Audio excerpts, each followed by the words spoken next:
¿Qué tal? ¿Cómo están nuevamente aquí en Dame el Poder? Hoy con un programa de lujo. En estudios, Ricardo Alfonsín, quien fue diputado nacional y actualmente es dirigente de la Unión Cívica Radical, y como ustedes saben es el hijo del expresidente de la Nación, Raúl Alfonsín. Y José Ignacio de Mendiguren, quien fue presidente de la Unión Industrial Argentina, actualmente es diputado nacional por el Frente Renovador. Además de hablar de los temas de actualidad, de los que usted ve en la tele, en las noticias, en los diarios, todos los días, la realidad es que me gustaría ver el análisis de dos políticos de raza, Alfonsín de una familia por atavismo de la política y José Ignacio de Mendiguren, que además de político fue empresario, es empresario. La realidad es que en el Instituto Argentino de Ejecutivos de Finanzas, donde estuve, el congreso que se hace anualmente, muy interesante, donde van las principales figuras del mundo de las finanzas, justamente en unos días donde venimos de una turbulencia que tiene que ver con justamente las finanzas, valga la redundancia.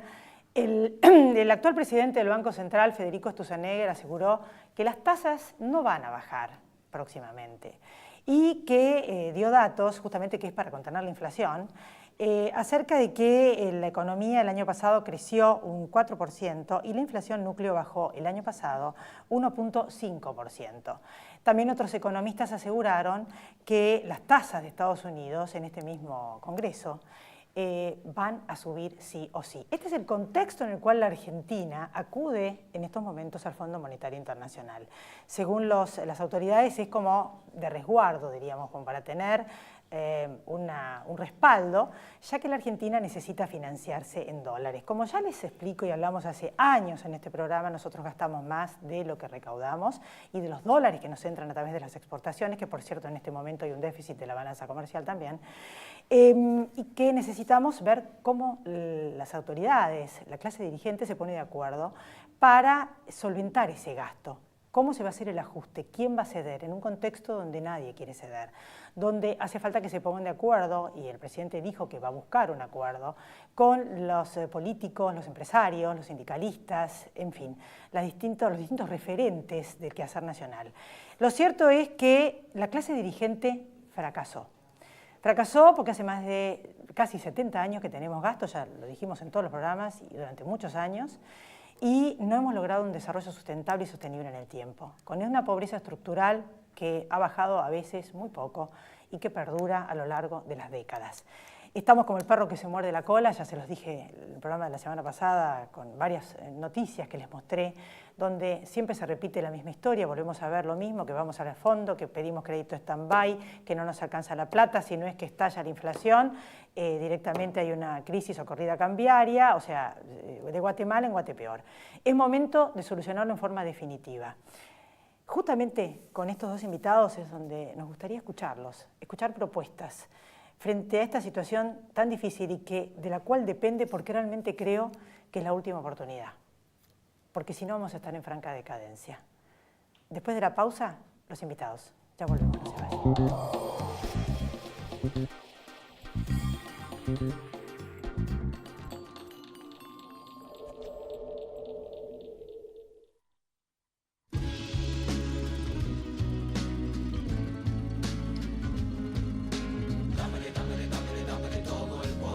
Aquí estamos en Dame el Poder, un lujo. Gracias por venir, Ricardo Alfonsín. No, al contrario, gracias a vos, Elizabeth. Muchas gracias. Bueno, en realidad, justamente al principio del programa, desde lo humano, desde como una ciudadana común, yo justamente te contaba, yo voté a Raúl Alfonsín cuando empieza la democracia, estudié ciencias políticas en un gobierno militar, donde todo el mundo me decía, ¿qué estás estudiando? Si los que tienen el poder son los militares, y yo les decía, sueño con la democracia. Sí.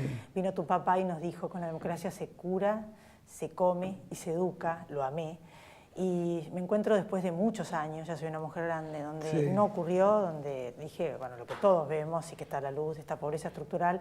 Y yo te pregunto, como dirigente por atavismo político de raza, diputado fuiste y muchos otros cargos más, ¿qué opinás? ¿Cómo se arregla esto? ¿Cómo llegamos a esto? En primer lugar, seamos conscientes de que no es fácil, porque hay muchos, uno los escucha por televisión y sinceramente creen que los problemas de los argentinos no se resuelven porque los políticos son incompetentes, o son irresponsables, o son ignorantes, y si llegaran ellos, los que saben cómo hacer las cosas, los problemas se resolverían inmediatamente. Bueno, muchos de ellos llegaron y habrán aprendido que los problemas no se resuelven tan fácilmente, que son muy difíciles los problemas, que la política es muy difícil. El que quiere cosas fáciles que se dedique a otra cosa.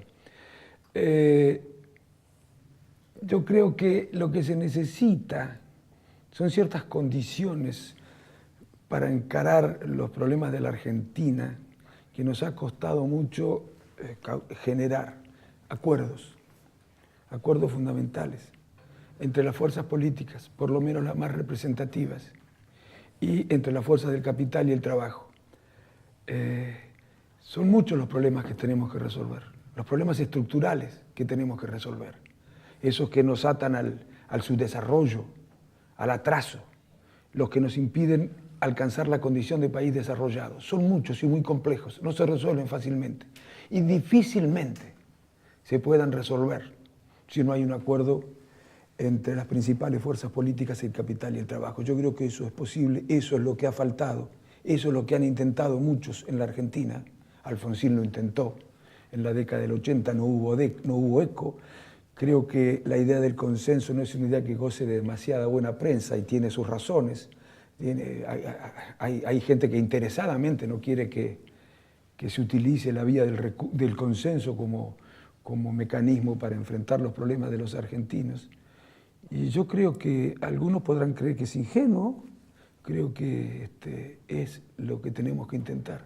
No es fácil, pero hay que intentarlo. Hay algunos que piensan que también cuando un gobierno empieza a irle mal con algo está el peronismo agazapado esperando a ver cómo toma el poder y no dejan terminar los mandatos y no colaboran, ¿no? Bueno, como que la lucha por el poder es tan encarnizada que en vez de ayudar es salvaje.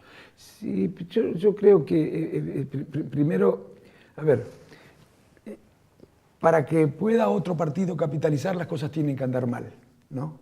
Y bueno, yo creo que precisamente andan mal porque no somos capaces de ponernos de acuerdo respecto de algunas cuestiones que son centrales para nosotros. Yo sé que algunos podrán decir, Elizabeth, pero ¿en qué planeta vive? No es posible, no existen antecedentes, no existe tal cosa, no existen acuerdos de esa naturaleza en la Argentina ni en el mundo. Sin embargo, si leyeran un poco de historia, podrían ver que de esa manera se han resuelto en el mundo los principales problemas. Y no voy a dar el ejemplo que dan todos, la Moncloa. Luego les pregunto a los que pueden escuchar esto, ¿cómo creen que se resolvieron los problemas en los países de Europa después de la Segunda Guerra Mundial? Cuando estaban devastados. Devastados desde el punto de vista social, desde el punto de vista económico. ¿Creen que lo resolvió el partido de gobierno? ¿Un programa que proponía el partido de gobierno? ¿Creen que lo resolvió un programa que proponía el partido de la oposición o la organización de los trabajadores o la organización de los empresarios? No, lo resolvieron con programas acordados entre todos. Política, capital y trabajo. Se llamó Consenso Socialdemócrata Estado de Bienestar. Eso permitió resolver los problemas que tenían que resolver al final de la Segunda Guerra Mundial. Nosotros hemos creído que el consenso es una herramienta inviable, poco realista en Argentina. Y yo creo que, si bien es difícil, es mucho más difícil resolver los problemas que hallar los consensos. ¿Cómo ves el gobierno en este contexto donde, frente al ajuste que va a haber que hacer, porque si no los números no dan, la plata no alcanza, puede llegar a un acuerdo para ver quién cede? Porque si nadie cede, esto es insostenible. Sí, claro, bueno, precisamente por eso son necesarios los consensos. No hay que dar por descantado que los que tienen que ceder son la pequeña y mediana empresa, porque eso parece que fuera lo que por naturaleza corresponde, ¿no? El pequeño y mediano comerciante, el pequeño y mediano productor, el sector del trabajo o el sector de los jubilados. No, hay que hacer un esfuerzo conjunto y, por supuesto, tenemos que acordar que el mayor esfuerzo, entre otras cosas que hay que acordar, es qué proporción, o la proporcionalidad del esfuerzo. ¿Cuánto esfuerzo tiene que hacer cada uno de estos sectores? Hay que actuar con mucha grandeza, pero para mí puede ordenar al resto de los sectores la política. Si la política se pone de acuerdo entre sí respecto de ciertos objetivos fundamentales, que no tienen que ver solamente con el déficit, de ninguna manera. El déficit es condición necesaria, puede ser condición necesaria para empezar a generar el crecimiento, pero hay que discutir muchísimas cosas más, la matriz productiva, hay que discutir qué tipo de crecimiento, porque no todos los crecimientos son igualmente virtuosos, ni desde el punto de vista económico, ni desde el punto de vista social, ni desde el punto de vista fiscal. Hay que discutir cómo se distribuye la riqueza que se pueda generar. Hay que discutir cuál va a ser la relación entre capital o entre el empleador y el empleado. Hay que discutir el sistema tributario, qué tipo de relación vamos a tener con otros países del mundo, económica y comercial.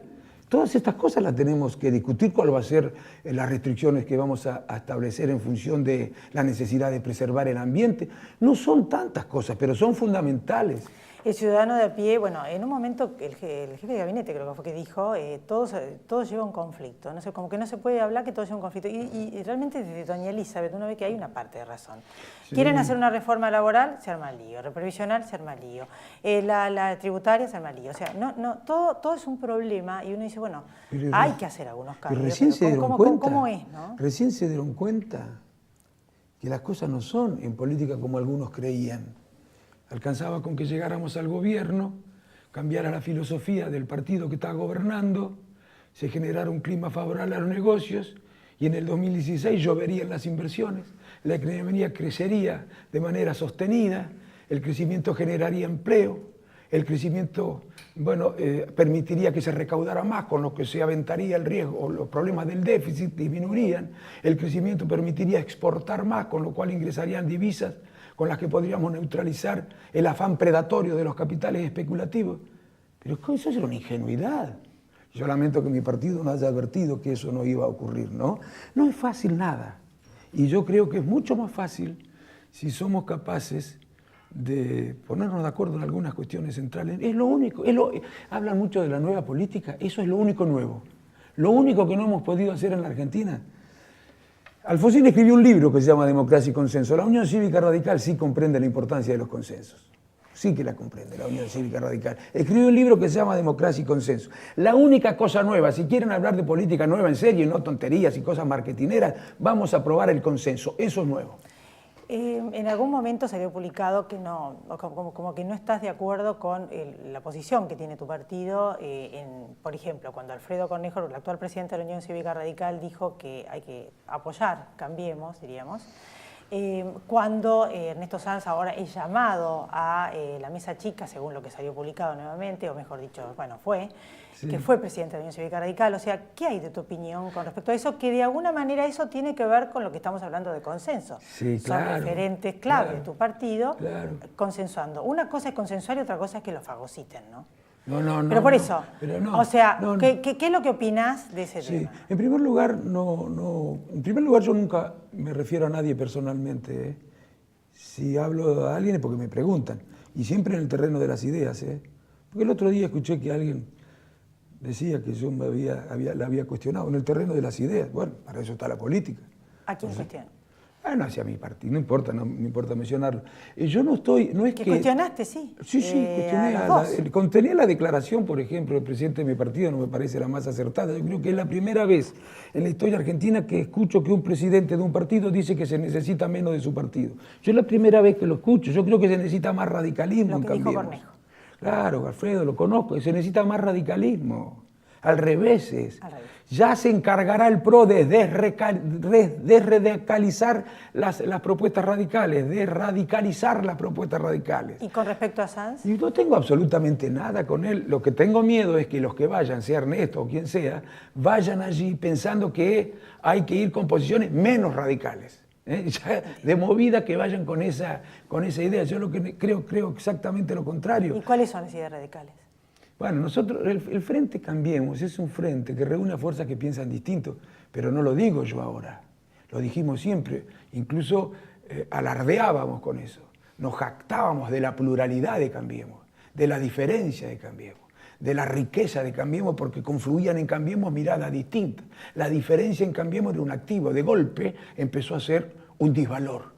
y el activo era la escribanía. Teníamos de nuevo que actuar como si todos pensáramos igual. Y así lo hizo la Unión Cívica Radical, un poco por temor, creo, a la opinión pública, a quienes la administran, pensando que tenía que renunciar a su identidad, ponerla en suspenso por no haber ganado las PASO y actuar como si el PRO tomara decisiones que nosotros hubiéramos tomado, como si no hubiera diferencias entre nosotros. Yo no creo que esa sea la mejor manera de ayudar a nadie.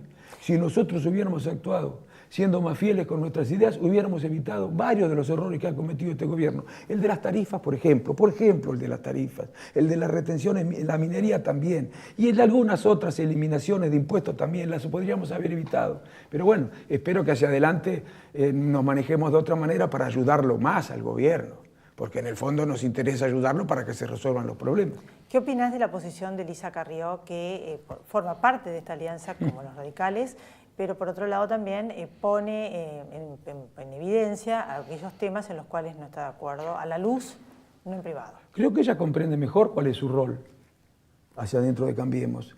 Nadie renunció a su identidad cuando conformó Cambiemos. Y no hubo un acuerdo programático. El que diga que lo hubo no dice la verdad. Entonces había que crear un mecanismo hacia adentro de Cambiemos para que cada una de las fuerzas, con relación a las medidas, a las cuestiones más importantes, pudiera hacer oír su voz. De todas maneras, ya Lilita habla bastante de ella misma como para que yo me ponga a hablar de ella ahora. Pregúntele a Lilita. ¿Vos pensás que tendría que tener más, diríamos, más puestos, más cargos el radicalismo dentro de la alianza? A mí no me interesa en absoluto eso. En absoluto me interesa. De hecho, yo no acepté ser candidato de nuevo. No me interesa en absoluto eso. A mí me interesa poder influir en las decisiones. ¿Por qué en las decisiones? Porque es lindo influir en las decisiones. No, porque de las decisiones, de sus contenidos, depende que se resuelvan o no los problemas del país. Y yo creo que la Unión Cívica Radical tiene una mirada distinta a la del PRO. Puntualmente, ¿quiénes son los sectores, para terminar, que se tendrían que reunir para hacer ese acuerdo del cual hablaste, como se hizo después de la guerra, para solucionar este tema serio de que acá no alcanza la plata? Mira, Elizabeth, yo estoy seguro que ese es el camino. ¿Quiénes serían? ¿Quiénes serían? Las principales fuerzas políticas. El que no quiera, bueno, tendrá que explicarle a la sociedad por qué no quiere y pagar los costos. Yo creo que la sociedad está demandando esto. Las principales fuerzas políticas. Claro, para eso hay que generar condiciones para el diálogo. Sin diálogo no hay posibilidad de ningún acuerdo. Y la verdad que andar, agrediéndonos, destratándonos, atribuyéndonos las intenciones más perversas a la menor discrepancia o ridículas, no es lo más adecuado para generar esas condiciones para el diálogo. Primero, creo un acuerdo entre la política acerca de objetivos centrales que tienen que ver con el corto, el mediano y el largo plazo. Luego, un acuerdo con los sectores del capital y el trabajo. Y no va a ser fácil, aún con las propuestas mejor diseñadas desde el punto de vista técnico, resolver los problemas, porque no se van a resolver de la noche a la mañana. Pero vamos a recuperar la confianza de la sociedad. Si todos le dicen a la sociedad, este camino, que es difícil, es el camino que nos lleva al desarrollo. Si todas las fuerzas políticas, ahora claro, para que todos digan este es el camino, tienen que participar todos en la construcción de ese camino. ¿Qué vos pensás, por lo que veo, que no están todos participando? No se ha intentado. Todos creen que cuando llegan al gobierno ellos solo van a resolver los problemas. Nosotros convocamos en la década del 80 grandes acuerdos más y nos criticaron muchísimo porque no a todos les conviene el consenso. Hay algunos que quieren monopolizar la influencia, quieren ser ellos solos los que influyen sobre los gobiernos. Entonces no les interesan los consensos, porque ¿qué es el consenso? Sino un mecanismo participativo para elaborar las decisiones, un mecanismo a partir del cual no solamente participan las ideas del gobierno y de quienes están de acuerdo con estas ideas, sino de quienes piensan distinto y de distintos sectores de la sociedad. Bueno, algunos quieren ser los dueños exclusivos de la influencia, por eso no les gusta demasiado la búsqueda de los consensos. Ojalá que se haga, Ricardo, un consenso como es vos posible decís. y necesario. Yo te agradezco mucho que hayas estado acá. No, al contrario, gracias a vos, Elizabeth. Muchas gracias. Después de la pausa, Ignacio de Mendiguren. Ya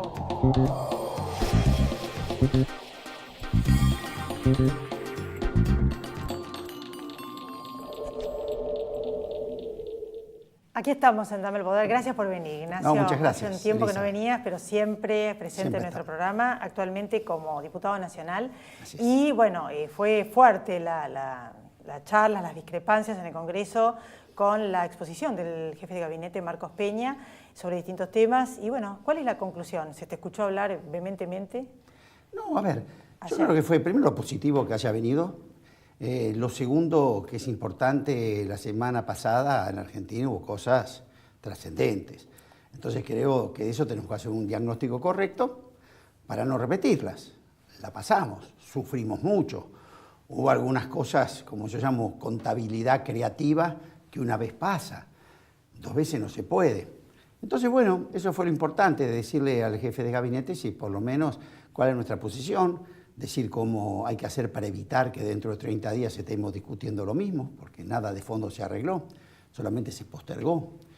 Entonces, bueno, fue interesante. También lo vi al jefe de gabinete en una postura más de buscar diálogo. Fue algo importante, ¿no? Sobre todo con el bloque nuestro y del peronismo federal. A lo mejor siguen ese estilo de confrontación con el Frente para la Victoria.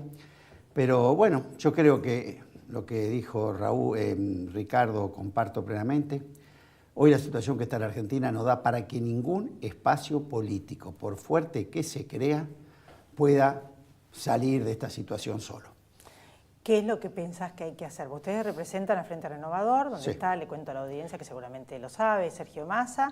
Muchos de los referentes han estado también acá en este programa. ¿Va a haber predisposición de parte de ustedes para este acuerdo que va a haber que hacer? El presidente habló de que va a tratar de acordar, porque hay que salir de este embrollo. Hay que pagarle al fondo, hay que bajar el gasto, hay que ver de dónde se ajusta. Es muy difícil y es la única manera de que dentro de 10 años no estemos igual que hace 70. Así es. Mira, Elizabeth, yo creo que nosotros no es que lo decimos, lo hicimos. Fuimos un espacio político que en el año 2016, primer año de este gobierno, siendo nosotros los que éramos el fiel de la balanza en el Congreso, le permitimos al gobierno sacar 104 leyes. Sergio Massa lo acompañó al presidente Macri a Davos para que dar una primera imagen de su gobierno donde había una oposición responsable que iba a colaborar con la gobernabilidad. Así que de nosotros no se puede negar que tenemos una actitud de la nueva política. ¿Qué es para mí la nueva política? Entre otras cosas, es aquella que quiere ganarle al adversario, pero a través de una propuesta superadora, no buscando su fracaso. Y así hicimos todo. Creo que el gobierno se equivocó a partir del 2017, ya en el Congreso, a pesar de esa experiencia exitosísima. No convocó más a una sola sesión ordinaria, solamente convocó a sesiones especiales, que quiere decir que solamente se podía hablar de lo que el gobierno quería. La agenda parlamentaria se anuló. Y en el año 2018 fue mucho peor. Arrancamos con un megadecreto de necesidad y urgencia que derogaba 14 leyes, modificaba 120. Es decir, prácticamente sí iba a clausurar el Congreso. Bueno, ahora se están reviendo, hicimos un acuerdo que podamos sacarlo vía 3 leyes. Entonces lo importante que yo le invito al gobierno, volvamos a la experiencia exitosa. Hay una oposición que por supuesto tenemos claro que no cogobernamos, no somos gobierno, perdimos la elección. Pero sí tenemos un compromiso con la gobernabilidad. Bueno, hay un punto que, bueno, no vamos a estar todo el programa hablando del tema de las tarifas, pero un punto que fue muy álgido porque ustedes tampoco estaban de acuerdo con que se implemente lo que quería el gobierno y de hecho el presidente dice que si sale la ley tal como estaba la va a vetar, ahora va a senadores. O sea, no se ponen de acuerdo en todos los temas.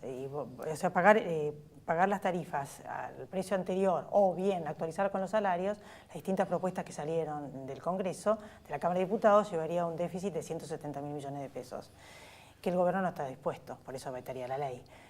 Hay puntos en los que no se ponen de acuerdo. O sea, ¿cómo primero, no compartimos lo que dice que acá hay un déficit de 170.000 millones, no estamos de acuerdo, no es así. Segundo tema, ¿qué es lo que nosotros proponemos? Lo que proponemos es compatibilizar la necesidad de inversiones con la capacidad de pago de la gente. Algo tan obvio como eso. ¿Se puede hacer eso? Sí, llevamos propuestas, no quiere decir que son todas. ¿La plata? La plata es algo muy simple. Cuando dice que hay déficit fiscal, es mentira. Yo te pregunto, la tarifa, 100, vos por tu tarifa te llega a 100 pesos. De esos 100 pesos vos tenés 45, 44, que es impuestos de distinta naturaleza, y el resto que es tarifa pura. Yo pregunto, ¿por qué trasladamos el aumento que queremos darle a la tarifa, 200%, 400% desde que se inició, al componente tributario de la tarifa? Si yo te digo, vos seguís cobrando lo que cobrabas, no hay déficit fiscal, porque vos esa plata la tenías, lo que no le pongas a esa parte tributaria, el 600% de aumento. Entonces es mentira que es eso. Pero además hay posibilidades. ¿Por qué no sientan a las privatizadas a la negociación? ¿Por qué no se le dice, señores, le doy 4 años más de concesión? Contra eso financien ustedes las inversiones. El otro punto, Elisa Carrió culpó a la industria argentina, ya hablaste en varios programas de esto, de la corrida cambiaria de 11.000 millones de dólares para que devalúen de manera tal de que esto beneficie a las exportaciones. ¿Qué le contestaste en varios programas? Pero, o sea, explícame más la idea. Bueno, le contesté ayer en la asamblea al jefe de gabinete, se lo pregunté, lástima, la doctora Carrió se levantó y se fue. Cuando tenía que explicar esto, yo le pregunté si realmente creían eso. Si realmente puede haber tanta ingenuidad de creer que los sectores productivos son los que buscan la devaluación, cuando el único devaluador serial que tuvo el país en los 2 últimos años fue el gobierno nacional. Tomó el gobierno en 9 pesos el dólar. Vos hiciste una acusación muy fuerte en el Congreso. Sí, porque le dije, precisamente para la orientación de la doctora Carrió, le dije, porque si realmente creen eso es muy complicado. ¿Por qué? Porque el gobierno nos dijo, cuando la última vez que vino el presidente y la última vez que vino el jefe de gabinete, estamos muy bien, lo peor ya pasó. En menos de 20 días devaluamos 25%, la tasa de interés pasó del 20 al 40%, la inflación pronosticada, estábamos en el 14, nos fuimos al 28%, y además tuvimos que salir de emergencia al Fondo Monetario Internacional. Algo ha pasado. Entonces ahora vamos a ver. ¿Quién se quedó con esa diferencia? Vamos a ver. ¿Qué dijo la doctora Carrió? Hubo un golpe de mercado, de evaluacionista. Entonces le pregunté ayer al jefe de gabinete, señor jefe de gabinete, ¿nos van a informar quiénes son los que el gobierno le vendió 11.000 millones de dólares a 20 pesos y a los 30 días el mismo gobierno se los compró a 25? No fueron la Cámara del Calzado ni los productores. Está el JP Morgan, está todo el sector que entró. ¿Bancario? Bueno, están todos los inversores que vinieron a la especulación financiera, que como pasa siempre, Elizabeth, cuando ven el riesgo se van. Eso está en la nómina, es muy fácil que lo encuentre, está en el Banco Central. Pero además le dijimos, hoy yo le pregunté, dígame, señor jefe de gabinete, ¿es cierto que la semana pasada, en la casa de un importante banquero, en la casa de él, con todos los presidentes de los bancos, fue el presidente del Banco Central, bastante denigrante, ¿no? Porque sería bueno que fuera el Banco Central, a negociar alguna contabilidad creativa, como le dijeron que no, volvió al otro día a la misma casa del mismo gerente, junto con el ministro de Finanzas? ¿Y qué arreglaron ahí? Arreglaron que los encajes no remunerados que tienen los bancos, que son encajes que no pueden tocar, que no le dan ganancia, los tienen que tener como reserva, se les permitió que con esos encajes suscribieran LEVAC. Conclusión, lo que era un costo cero para el gobierno y para los bancos, ningún beneficio, le dieron 40% de interés. Lo que significa, si esos 120.000 millones, que dice que son los que suscribieron de LEVAC, se llevaron 40% de interés, ¿qué quiere decir? Que eso proyectado le va a costar al gobierno, un beneficio a los bancos, de 50.000 millones de pesos. Conclusión, que me dijo el jefe de gabinete, bueno, que no tiene la agenda del del presidente del Banco Nación, que sí ratificó que tuvo esa reunión, y dijo que los números se pueden sacar de la contabilidad del Banco Central, quiere decir que confirmó. Entonces le pregunté, esta vez salimos con esa contabilidad creativa. ¿Qué vamos a hacer dentro de 30 días? Van a aparecer otras LEVAC, va a aparecer otro. Entonces lo que hay que hacer es poner la economía real en marcha. José Ignacio, gracias. Vamos a ver cómo sigue este tema. Gracias por haber estado acá y te vuelvo a invitar en otro momento. ¿Cómo no? Muchas gracias. Gracias a todos ustedes por haber estado ahí. Chau, pásenla bien.